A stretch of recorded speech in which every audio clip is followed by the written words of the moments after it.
Assalamualaikum warahmatullahi wabarakatuh. Kembali lagi bersama saya Wahda Meliana Sari. Nah, pada kesempatan kali ini saya akan kembali mempraktekkan micro teaching atau pembelajaran mikro. Namun, pada kesempatan ini sedikit berbeda karena saya akan membahas yang paling banyak diperbincangkan saat ini. Apa itu? Ya, betul. Coronavirus atau COVID-19. Saya juga berterima kasih kepada dosen pengampu mata kuliah Micro Teaching yaitu Bapak Dr. Andes Haji Alimuddin Sakbamiru MPD. Selamat menyaksikan. Assalamualaikum warahmatullahi wabarakatuh. Puji syukur kehadirat Allah Subhanahu wa taala yang senantiasa memberikan kita rahmat dan hidayahnya serta kesehatannya sehingga kita dapat melakukan pembelajaran pada saat ini. Tak lupa salawat serta salam semoga selalu tercurah kepada Nabiullah Muhammad Sallallahu Alaihi Wasallam yang telah membawa kita dari zaman jahiliyah, zaman kebodohan, jadi zaman yang terang menderang seperti saat ini.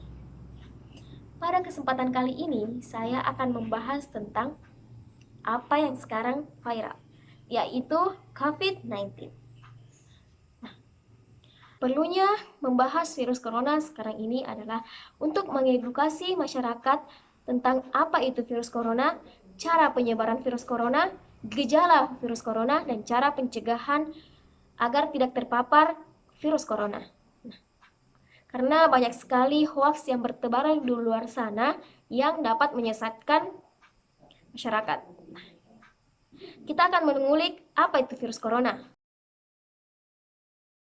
Nah, akhir tahun 2019 lalu, dunia dihebohkan dengan teridentifikasinya virus baru bernama novel coronavirus, yang saat ini disebut dengan COVID-19.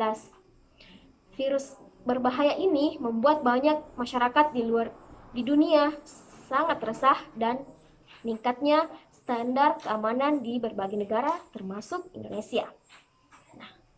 COVID-19 itu adalah keluarga besar dari SARS dan MERS. Yang menyebabkan penyakit dari gejala ringan sampai gejala berat. Virus ini merupakan virus jenis baru yang belum pernah diidentifikasi sebelumnya pada manusia. Yang kemudian pertama kali diidentifikasi di kota Wuhan, China pada Desember 2019 lalu.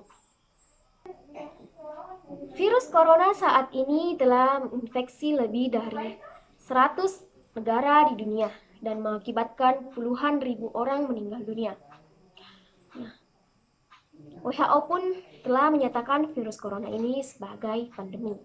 Artinya, virus corona telah menyebar hampir ke seluruh dunia dan populasi dunia kemungkinan akan terkena infeksi dari virus ini. Jadi sebagian dari populasi dunia akan jatuh sakit. Coronavirus adalah kumpulan virus yang bisa menginfeksi sistem pernapasan. Pada banyak kasus, virus ini hanya menyebabkan infeksi pernapasan ringan, seperti flu. Namun, virus ini juga menyebabkan infeksi pernapasan berat, seperti infeksi paru-paru atau pneumonia, MERS, dan SARS. Infeksi virus corona atau COVID-19 bisa menyebabkan penderitanya mengalami gejala flu seperti demam, pilek, batuk, sakit tenggorokan, dan sakit kepala. Yang perlu kita ketahui saat ini adalah gejala virus corona itu sendiri. Nah, infeksi virus corona atau COVID-19 bisa menyebabkan penderitanya mengalami gejala flu seperti demam, pilek, batuk, sakit tenggorokan, dan sakit kepala. Atau gejala penyakit infeksi pernapasan berat, seperti demam tinggi, batuk berdahak, bahkan berdarah, sesak napas, dan nyeri dada. Namun secara umum ada 3 gejala umum yang bisa menandakan seseorang terinfeksi virus corona, yaitu yang pertama, demam, suhu tubuh di atas 38 derajat Celcius. Kedua, batuk. Yang ketiga adalah sesak napas. Menurut penelitian, gejala COVID-19 muncul dalam waktu 2 hari sampai 2 minggu setelah terpapar virus corona. Nah, setelah mengetahui gejala-gejala virus corona atau COVID-19, kapankah kita harus ke dokter? Nah, segera ke dokter bila Anda mengalami gejala-gejala tadi atau gejala infeksi virus corona COVID-19 seperti yang disebutkan tadi. Terutama jika gejala muncul 2 minggu setelah kembali di daerah misalnya yang memiliki kasus COVID-19 atau berinteraksi dengan penderita infeksi virus corona. Bila Anda mungkin terpapar virus corona namun tidak mengalami gejala apapun, Anda tidak perlu ke rumah sakit atau memeriksakan diri. Cukup tinggal di rumah selama 14 hari dan membatasi kontak dengan orang lain. Pasti di antara kita ada yang bertanya-tanya, apa sih penyebab virus corona itu? Nah, virus corona atau infeksi virus corona COVID-19 berasal dari coronavirus. Nah, ada dugaan bahwa virus corona awalnya ditularkan dari hewan ke manusia. Namun, kemudian diketahui bahwa virus corona juga menular dari manusia ke manusia. Nah, seseorang dapat tertular COVID-19 melalui berbagai cara, yaitu 1. Tidak sengaja menghirup percikan ludah atau bersin ataupun batuk penderita COVID-19. Selanjutnya, memegang mulut atau hidung tanpa mencuci tangan terlebih dahulu setelah menyentuh benda-benda yang terkena cipratan atau air liur penderita COVID-19. Yang terakhir adalah kontak jarak dekat dengan penderita COVID-19, misalnya bersentuhan atau berjabat tangan. Virus corona ini dapat menginfeksi siapa saja, tetapi efeknya akan lebih berbahaya atau bahkan fatal bila terjadi pada orang lanjut usia, ibu hamil, atau orang yang sedang sakit, serta orang yang daya tahan tubuhnya lemah. Nah, berbicara tentang diagnosis virus corona, untuk menentukan apakah pasien terinfeksi virus corona atau tidak, dokter akan menanyakan gejala yang dialami pasien.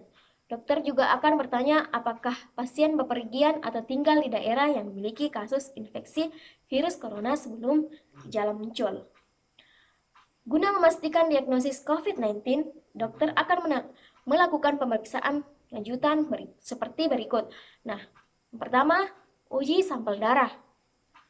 Selanjutnya, tes usap tenggorokan untuk meneliti sampel dahak atau tes PCR.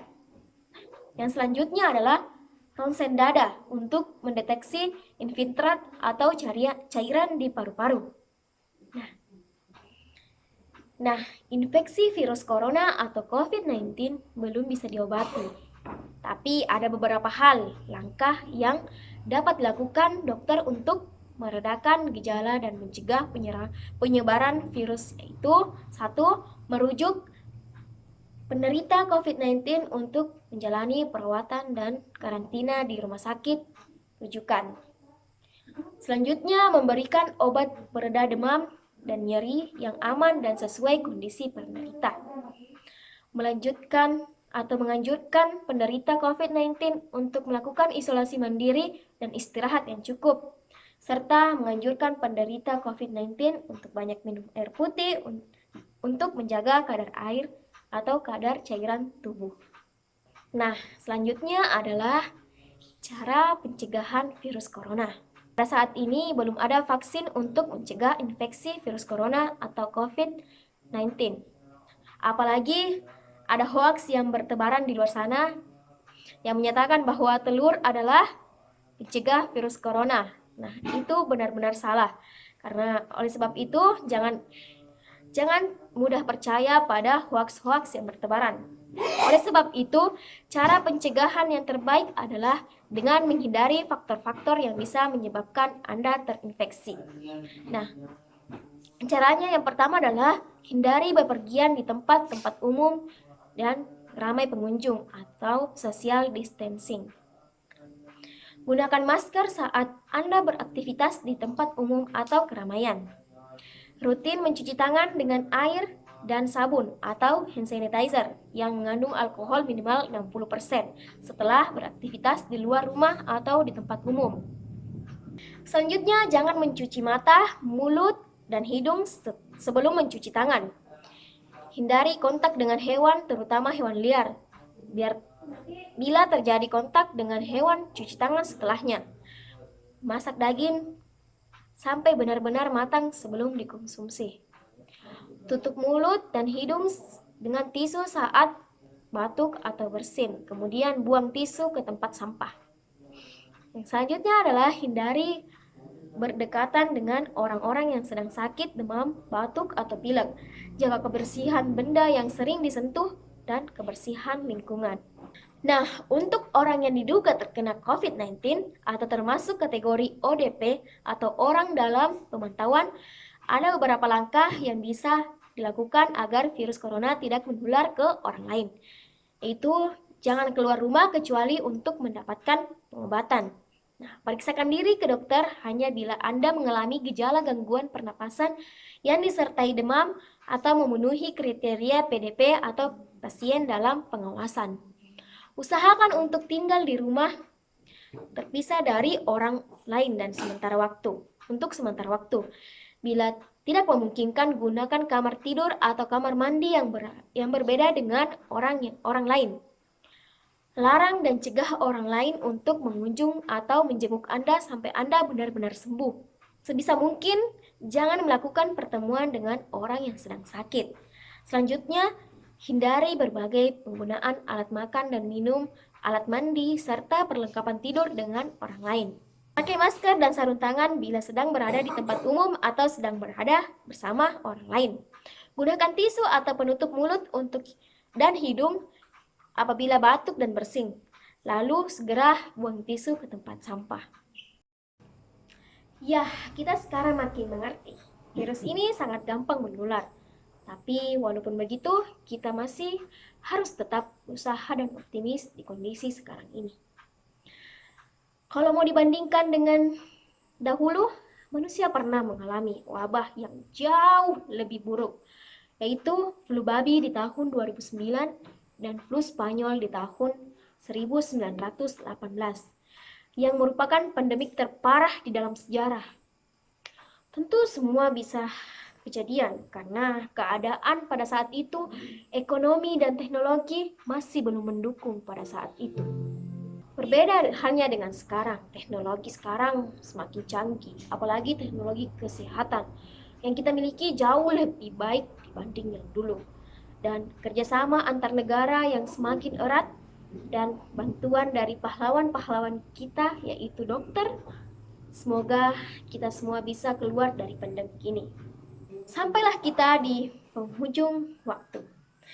Saat semua orang bertanya apa yang harus kita lakukan, perlu kita sadari dan perlu kita ingat, tetaplah jadi orang baik pada kondisi sekarang ini.